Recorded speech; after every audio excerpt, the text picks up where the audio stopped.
এখনো পর্যন্ত আমরা যেটুকু জানতে পেরেছি, কালকে উনি একটা ছোট্ট প্রশাসনিক সভা করবেন 15-20 মিনিটে। নদিয়া থেকে সারা রাজ্যের আমাদের রাজ্য সরকারের বিভিন্ন স্কিমের উনি উদ্বোধন করবেন। তার মধ্যে মেনলি আছে পথশ্রী। নদিয়ার সাথে রাজ্যের প্রত্যেকটা জেলা কানেক্টেড হবে। উনি এখান থেকে সেন্ট্রালি সারা রাজ্যে পথশ্রী এবং রাজ্য সরকারের উন্নয়নের বিভিন্ন কাজ এখান থেকে উদ্বোধন করবেন। তারপরে আমাদের দলীয় যে কর্মসূচি আছে সেই কর্মসূচি।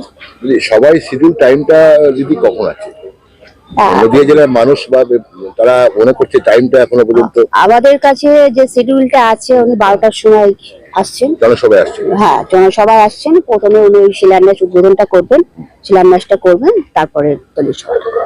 এখানে কি নতুন 26-এ ইলেকশনের আগে নতুন কি বার্তা দেবেন বলে আপনারা মনে করছেন? নতুন তো বার্তা কিছু নেই, কারণ আমাদের মুখ্যমন্ত্রী, আমাদের পশ্চিমবঙ্গ সরকারের কাজ উন্নয়ন সারা বছর ধরেই চলছে।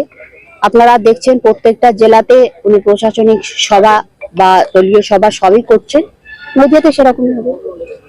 মুর্শিদাবাদে যে সংখ্যালঘু নিয়ে সমস্যা হচ্ছে, হুমায়ুন কবির নিয়ে, আমাদের নদিয়া জেলায় তো সংখ্যালঘু অনেক রয়েছে, অধ্যুষিত এলাকা রয়েছে, সেখানে কি নিয়ে কি কোনো কথাবার্তা আসবে এরা মনে হচ্ছে আপনার?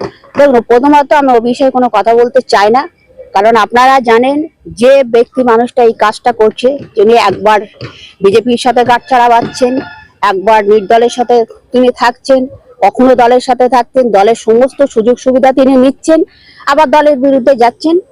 আমরা আশা করি এটা দলের কোনো ক্ষতি হবে না, বা এটা আমাদের বা দলগত ভাবে এটাকে কোনো গুরুত্ব দেয়। নদিয়া জেলার প্রচুর মানুষ তো গেছিলেন মুর্শিদাবাদে ইট নিয়ে মাথায়। দেখুন, এ বিষয়ে আমি একটা কথাই বলতে পারি, এটা একটা আলাদা ইস্যু, এর সঙ্গে পলিটিক্যাল কোনো বিষয় নেই।